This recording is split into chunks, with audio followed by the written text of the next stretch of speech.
Hello, Jambo, Karibu, welcome to my channel. My name is Chilanda and this is Library Without Borders.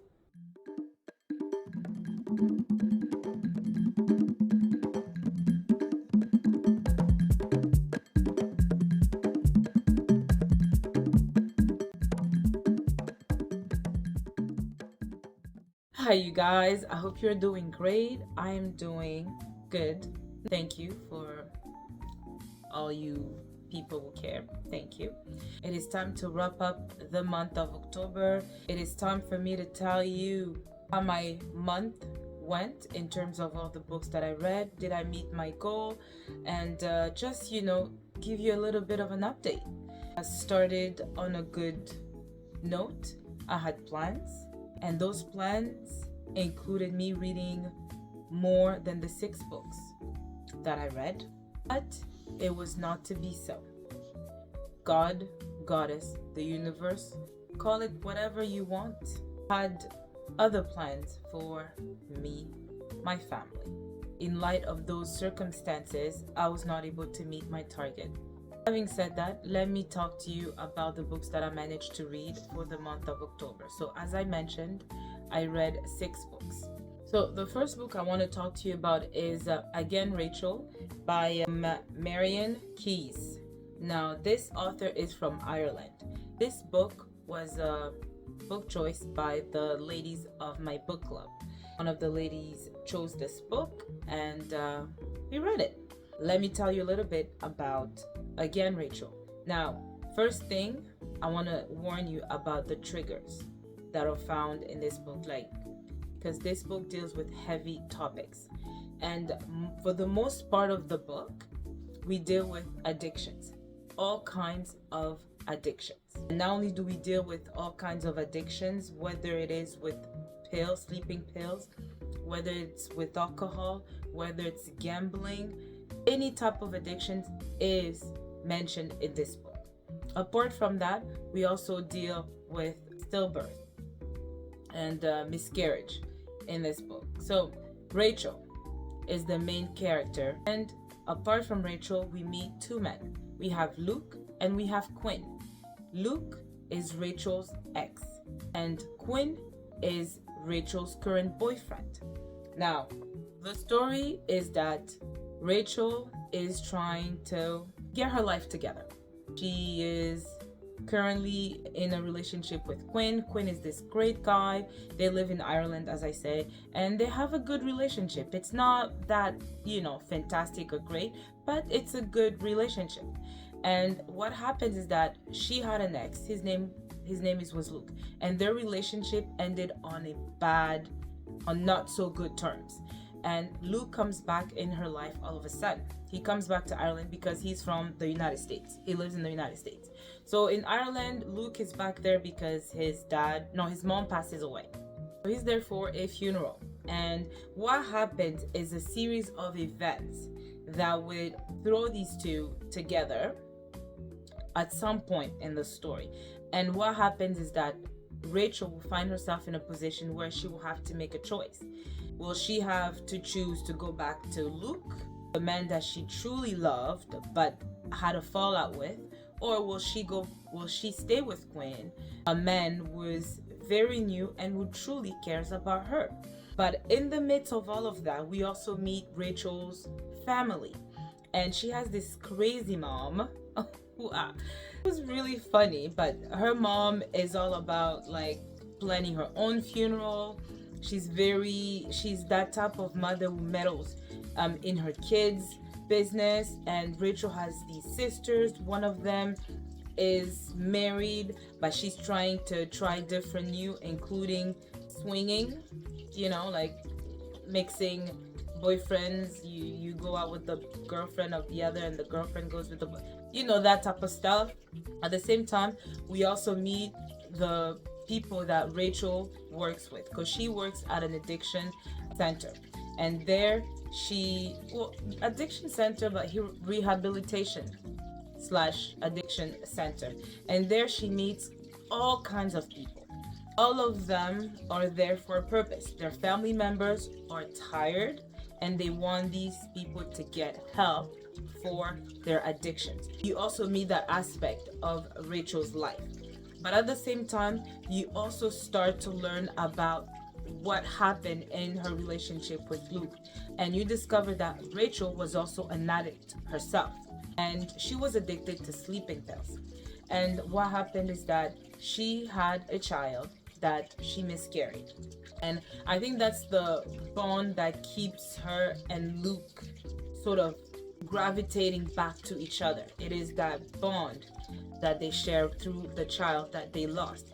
And it looks like Rachel never really got over it. You know, she never got over the loss. And when Luke comes, all hell breaks loose. Now she's fighting with all these feelings that she thought she had put aside or she had dealt with, are now coming back, and now she's with her family. Looks like they want to welcome Luke back. And what I didn't really get down with was the fact that her family members were really in her business, like to the point where they would ask Luke to come eat at some point, and it was like, he's my ex. I have a current boyfriend.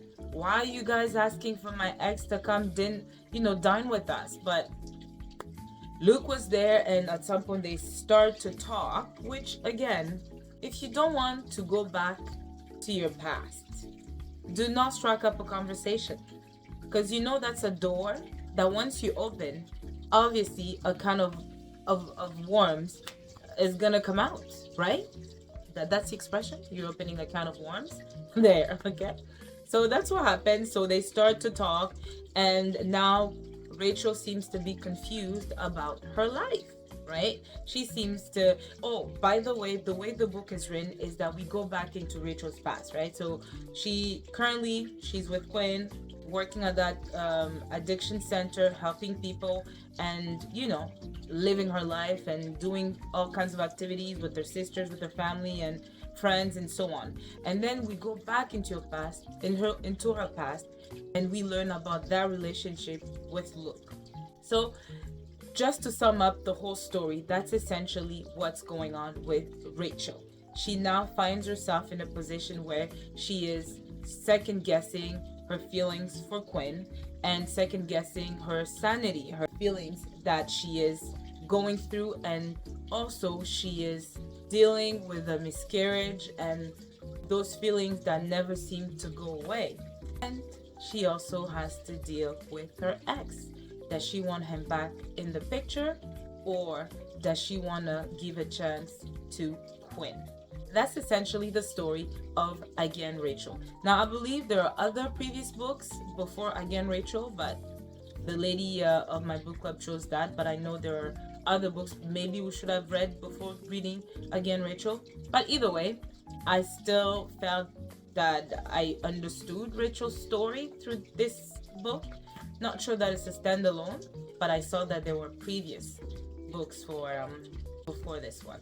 So as I said, I'm not gonna say I enjoyed the story, but I read it and it was interesting enough. It had some components to the story that that were interesting, and some that I was just like, I was almost bored with it, but I listened to it. I actually have the physical book, but I listened to it, and it was good to listen to it because I could listen to the Irish, to the accent, and it made sense, certain expressions, the way she read the story. So I'll give you my rating afterwards.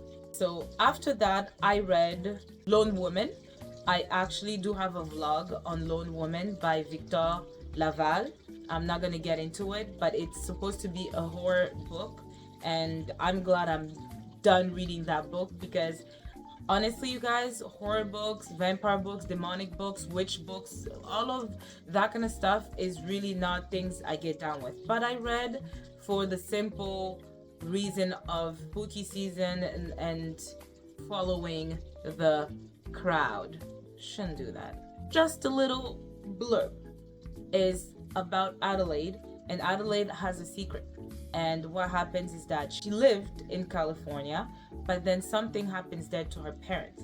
And what happens is that she has to leave her dead parents behind and move to a faraway place, which is Montana. And there in Montana, she will meet all kinds of people, and at the same time, we will discover what is in that trunk that she carries with her everywhere. As I said, I have a full, complete vlog on this. If you want to know more about this book, my rating of this book, please go watch that vlog. That's the story of Lone Woman by Victor Laval. Third, I read Property by Valérie Martin. Property is essentially what it says. So in this book, you discover the relationship between Sarah and Manon Godet. Manon Godet is this white wife of a slave, the slaver, right? I guess she's a slaver as well because she's the wife of the slaver. And then Sarah is the enslaved woman. She is light skinned, and what happens in this book is that you discover the relationship between these two women. Now, at some point, Manon is, how can I describe this woman, Manon? She's a bitter woman simply because her husband has this interest in his slave, Sarah. It looks like what's the word?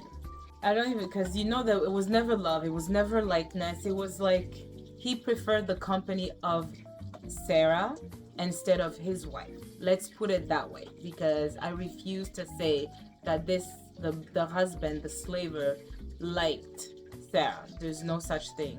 You cannot. I could never believe that there could ever be anything beyond the whole ownership relationship, that there was love between. No, never. This story is during the 1900s, right? And at some point in the story, you realize that there is a how you might call it, when the slavers started planning a rebellion, okay? A rebellion from the slaves. And obviously it comes to Manon's ears, and she's observing Sarah to see if she's gonna be part of the slaves rebellion. But let me just read you guys a few of the statements made in this book. In order to have peace and harmony, he said, that's Manon's father talking at some point in the book, the Negroes must recognize that the farm is their provider and protector, that it gives them every good thing, food, medical attention, clean housing, heat in winter, clean housing. Anyone seen the pictures of slaves back then? The shack that they lived in, that's what they're calling clean housing? Oh, okay. Heat in winter. They had heat in winter? Okay. Friends and family. That is the place they come from and where they will be valued and cared for until they die. That sounds quite jovial, right? And then at some point he says, religion was for the Negroes. He said, it was their solace and consolation as they were ours.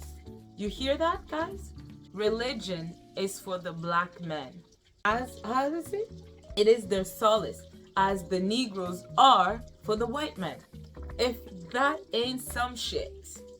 Y'all hear this? Okay, guys, so at some point the rebellion happens. Okay, let's fast forward in the story because I need to read a few of the quotes so that it makes sense. So the rebellion happens, and what ensues is that the husband of Manon gets killed by the slaves who took over the mansion where they lived and kidnapped the servants, slaves, and the husband. He gets killed. His head gets cut off. And then Sarah and Manon are there. And what happens is that Manon and Sarah sees the horse. Sarah takes for the horse and runs with it. Manon is like, wait for me, you damn woman! And Sarah just takes off with her baby. By the way, Sarah has two kids. One of them is light skinned, which means it's the kid of Manon's husband. And also she has another kid who's a black kid, so obviously maybe one of the slaves' child. No problem. So she takes off on that horse, and then Manon is also forced to flee from the slaves who rebelled. Okay? So she flees into the forest, into the swampy forest. And at some point she does get shot. No problem. Long story short, she is found. She makes it back home, okay? And she won't be able to use her arm. So she's paralyzed from one arm. And she decides that she will do everything and anything to find Sarah. She needs to find Sarah. And here I want to read you a little bit of when they're discussing Sarah and how much to sell her if she wants to sell. So she doesn't want to sell Sarah, but let's say she did want to sell Sarah. This is how they're talking about the value of Sarah. She wouldn't bring $100 at sale. No, my aunt agreed. She has little value. Oh. So fun to read these things, right? So after discussing Sarah's market value, Sarah is not to be found. She does escape for a couple of months before she is found. And the way she managed to escape, funny story, she disguised herself as a white, I think she said a white doctor or a white something, because she's very light skinned, so she could pass. And that's how she was able to manage all those people that were looking for her. But unfortunately, she was found and she was returned to Manon. And believe it or not, they stayed together. And that's how the story ends. I mean, this book is not really a plot-driven type of book. You know what I mean? It just talks about property. So, like I said, the end is not that fantastic. But just know that she's found. And yeah, that's what happens in property. Next, I read Donna Hill, Confessions in B flat. Oh, I actually loved this book. It was quite a quick read. Now, the story here, we meet Anita. Okay, so this story is about Jason and Anita. All right, I'm gonna try to make it short, you guys. But let me just say, it is during the civil rights movement where you have Malcolm X and you have Martin Luther King Jr. And Anita is with the movement of Malcolm X. And then Jason is with the movement of Martin Luther King Jr.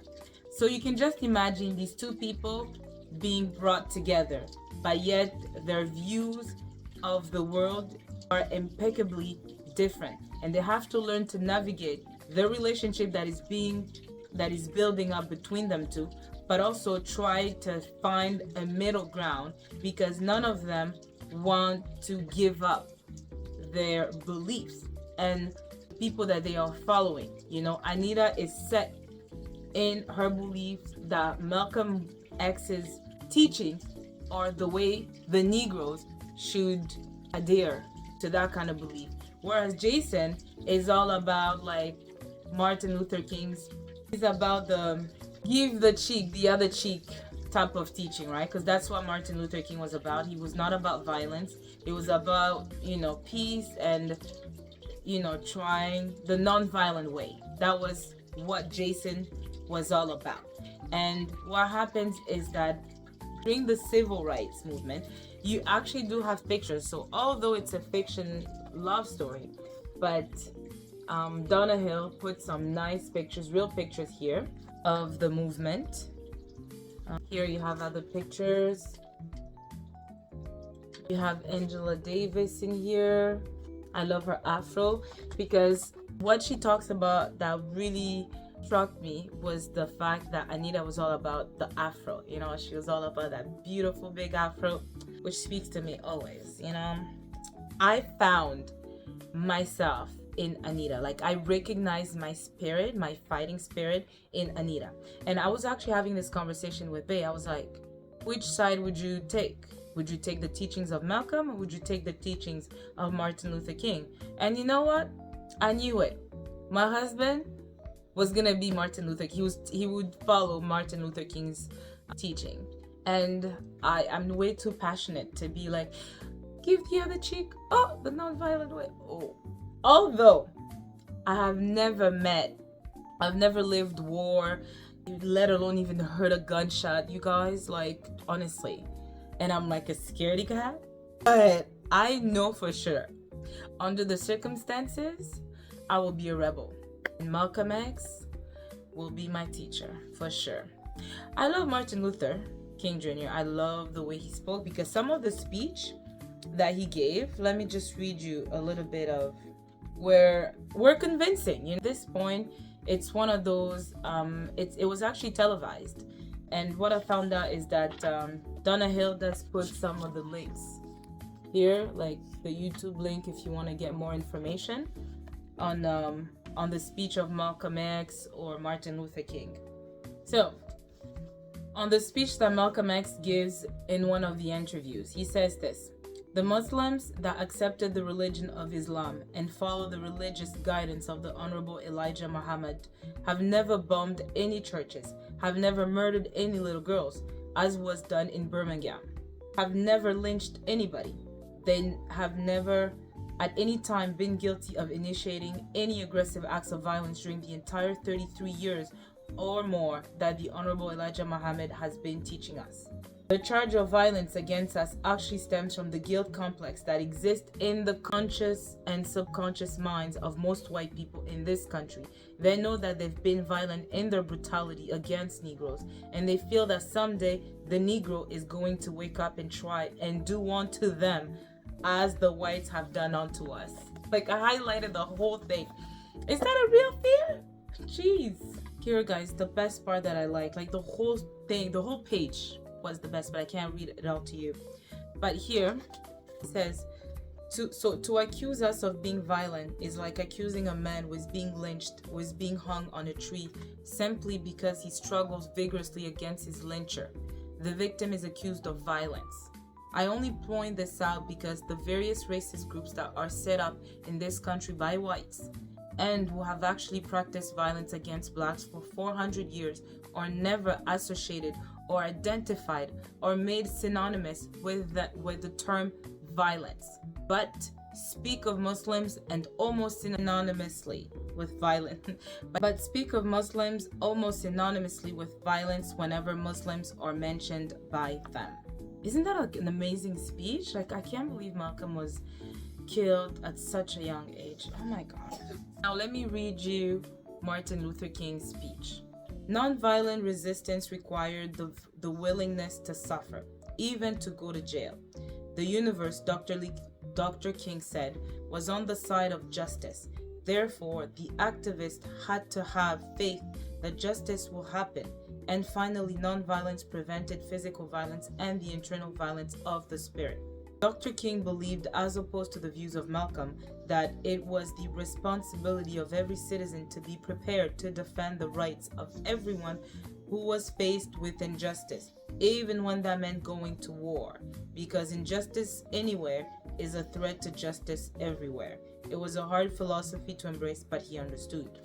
All right, this speech came after the Vietnam War. America wants to invade Vietnam, and obviously there is a lot of conflict between white Americans and black Americans, because they know that black Americans, they know that on the American soil, they're already going through a lot. So for them to feel like they have to go fight another nation against the same oppressors that are oppressing them, I mean, come on, right? So Anita is having that conversation with Jason.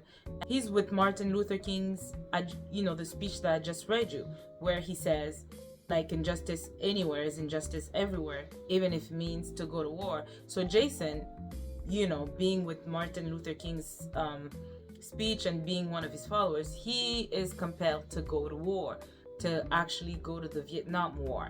And Anita is not for that. So there are beautiful moments that I'm skipping through this book, but fast forward to that moment, Anita is enraged. She can't believe that after what they've been through, after the relationship actually blossomed, he is ready to go to war to fight for the white man. Like, although in his head, Jason is not fighting for the white man, he's fighting for his country.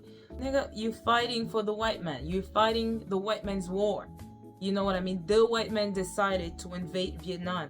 None of the black people had a say, because you guys still didn't have votes or rights in, the government and things like that. So to me, you were fighting the white man's war. I don't know. Other than that, I also want to go back a little bit and talk about Anita.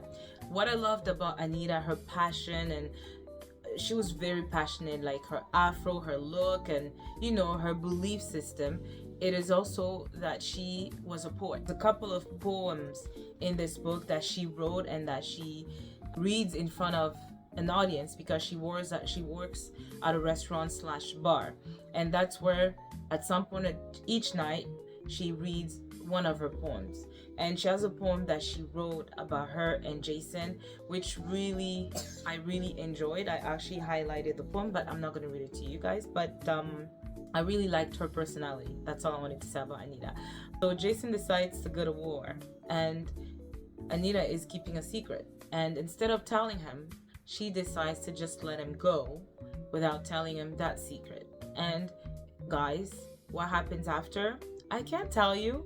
That's the end, right? So you guys have to find out. But it's a beautiful book. Like I said, it's a beautiful love story. There's not a lot of smut. It's just a nice love story surrounded by the bigger picture, which was the civil rights and all the events that happened around this couple. So I love the way Donna Hill wrote the story, the way she put up the pictures of Malcolm and Luther, and the way she actually had these two people with different views, and how she was able to get them to be together even though their views were so different. I really enjoyed this story. So after that, you guys, I have these two books that I also have a vlog. It was part of the vlog that I did. If you haven't watched it, please go watch the vlog. I have my thoughts on this book, The Selfless Act of Breathing by J.J. Bola. He's a Congolese author, and although I speak about it thoroughly in my vlog, I recommend you guys picking this book. It is obviously very, very triggering because it does deal with very heavy subjects, but the writing is beautiful. There are some beautiful wording in this book that I encourage you guys to read. Plus, he's a brother. He's a brother, so I'm gonna encourage you guys to read him. And also this book, The Human Origins of Beatrice Porter and Other Essential Ghosts. As I said, this book, it was for the spooky season, and as I mentioned in my vlog, it has all the elements of a horror, supernatural type of book. Very appropriate for October, so I'm glad I picked it up, and I'm glad I finished reading it, and I'm ready to toss it away. Give it away. It is by Soraya Palmer. I enjoyed the book. As I said, I have already given a full review, my full thoughts on this in that vlog. So please, if you want to hear what I thought about this book, these books, and my ratings, please go watch my vlog. It's time to rate the 3 books that I have not rated yet. So first one is Property by Valérie Martin. This book, I'm going to rate it 2.5 out of 5. The next one is Confessions in B flat by Donna Hill. I will rate this book 3.5 out of 5. And lastly, it is again Rachel by Marian Keyes. I just discovered this is the 7th book in a series of books, so I'm not sure if this bears any weight on my rating right now, but I'm gonna say 2.5 out of 5. And that wraps up all the books that I read for the month of October. 6 books. Not terrible. I'm used to reading 10 books, but 6 is I. All right, you guys. So I look forward to bringing you more content in the month of November. I hope to make it more diverse, more fun. I hope to be more consistent, but I'm also afraid that I can plan and I can do all of these things, but you never know what life will throw at you, you never know. So I'm gonna finish this video by saying this. Thank you again, and take care of yourselves, you guys. Don't forget to like, comment, subscribe, and your notification bell so that when I put out more content, you are notified. All right, and I will see you in my next video. Ciao.